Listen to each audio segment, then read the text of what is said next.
আচ্ছা দর্শক যখন শুনবে তখন তো কড়াই খেবে হয় না নয়? হ্যাঁ আচ্ছা কল দেও।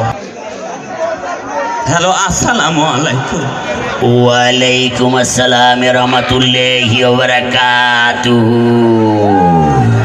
কাই বাবা তোমরা এত রাইতে ফোন দিলে? বাবা আমি জিনের বাদশা। কিসের জিনের বাসা আও করে? হ্যাঁ বাবা জিনের বাদশা আও করে। বাবা তোর কপাল খুলি গেছি বাবা, বাবা তো ফোন দিছি। মোর কপাল খুলছে? হ্যাঁ বাবা।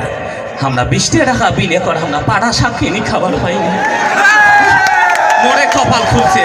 তোমরা কাই এত রাইতে ফোন দিছেন? এ বাবা এই বেয়াদবি করিস না, বাবার কথা শুন, তোর কপাল খুলি গেছে বাবা। বাবা তো ফোন দিছে, অনেক কষ্ট করি তোর নাম্বার ম্যানেজ করছম বাবা। আচ্ছা কন কি করবি বাবা হ্যাঁ বাবা তোর কপাল খুলি গেছে বাবা। কালকের মধ্যে বাবা তুই এই যে দেখ বড় বাড়ির হাটের মধ্যে গরু বিক্রি করি বাবা, 30,000 টাকা পাঠাবো বাবা, তোর কপাল খুলি যাইবি বাবা। ও মানে হামনায় তোমাক 30,000 দিমো? জি বাবা। ও তা কিসের জন্য দিমো তোমাক টাকা? বাবা তুই যদি কালকে গরু বেচে 30,000 টাকা বাবা বিকাশ করিস বাবা, তোর কপাল খুলি যাইবে, তোর বংশে কোনো দিনও অভাব থাকবে নয়। বাবার কথা শুন, বাবার লাইনে আয় বাবা। শুন বাবা, 30,000 টাকা পাঠাইলে বাবা 30 দিন পর তুই 60,000 টাকা পাবো বাবা। কি তাহলে বাবা ওই তোমরা একটা কাজ করেন, কারণ তোমরা থাকেন কোথায় বাবা?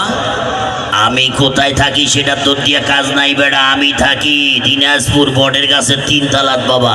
দেখছে এই কেমন বটের গাছে 3 তলা হয়? হয় হয়। তা বাবা ওই আমরা যদি তোমাক 30,000 দেই তা তোমরা আমাক কি দিবেন? 60 দিন পরে 60,000 টাকা পাবো বাবা। ও আচ্ছা বুঝছো। তাই একটা কাজ করো, কি? ওই 60,000 থাকি তোমরা 30,000 নিয়ে মোক 30,000 পাঠে। বেয়াদব জালিয়া, তুই ধ্বংস হয়ে যাবি, তোর বংশে বাতি জ্বালার কেউ থাকবে না। তুই বাবার সাথে সিডারি করিস। বেয়াদব শালা তুই হইলো শালা বটের গাছ। এ গালাগালি করিস না, তোর বংশ ধ্বংস হয়ে যাবে বেয়াদব।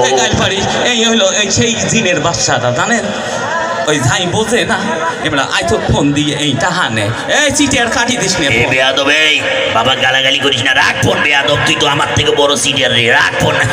এই আমার অপিকুল শুনলে তো আশ্রয় মারবে জানিস।